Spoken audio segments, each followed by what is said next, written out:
Ustadz, jangan begitu berdakwah. Biarkan ikuti kemauan masyarakat. Anda berada di negeri yang di jamaah yang zikir berjamaah, doa berjamaah, Anda harus ikut zikir berjamaah mereka dan doa berjamaah mereka.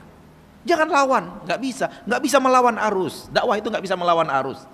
Dan mereka dengan paham seperti itu langsung mengatakan kepada saya, masuk kandang harimau kita harus mengaum, masuk kandang kambing kita harus mengembek, masuk kandang ayam kita harus berkotek.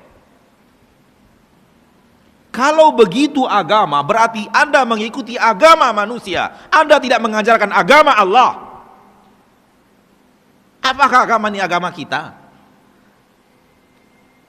Apa fungsi dai kalau tidak mengembalikan umat kepada jalan yang benar? Apa gunanya wahyu diturunkan kalau tidak umat harus ditarik mengikuti wahyu? Bukan wahyu dipreteli untuk mengikuti umat. Aneh bin ajaib. Wahyu yang harus disesuaikan dengan manusia? Ataukah manusia yang harus ditarik sesuai dengan wahyu?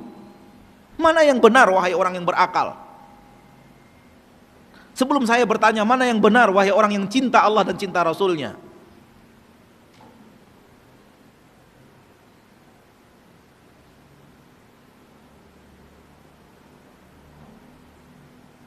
Anda ingin mengajarkan kepada manusia agama Allah? Atau Anda ingin mengikuti kebiasaan di tengah manusia? Apakah kebiasaan di tengah manusia semuanya benar? Kalau semuanya benar silakan ikuti. Kalau semuanya benar, Anda berada di tengah-tengah sahabat, kebiasaan di tengah mereka semuanya benar, ikuti kebiasaan mereka karena semuanya benar. Tapi apakah zaman kita sekarang umat Islamnya seperti umat Islam zaman sahabat? Sehingga kita katakan semuanya benar, semuanya boleh.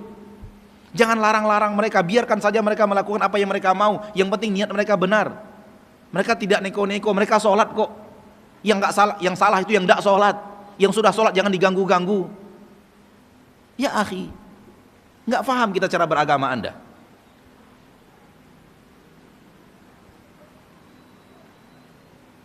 Setelah kita sampaikan ini, terangkan ini, mereka mengatakan, kamu mau menang sendiri.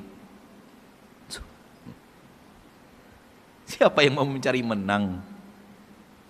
Gak ada, beragama ini gak ada nyari menang, subhanallah. Gak ada Bapak Ibu. Kita hanya ingin satu menang saja. Menang yang Allah katakan di dalam Al-Quran, faman zuhziha 'anil nar wa udkhilal jannata faqad faz. Siapa yang dijauhkan dari neraka, dimasukkan ke dalam surga, dialah orang yang telah berjaya, sukses, dialah orang yang menang. Kita ingin hanya satu menang itu saja, yang lain kita gak mau.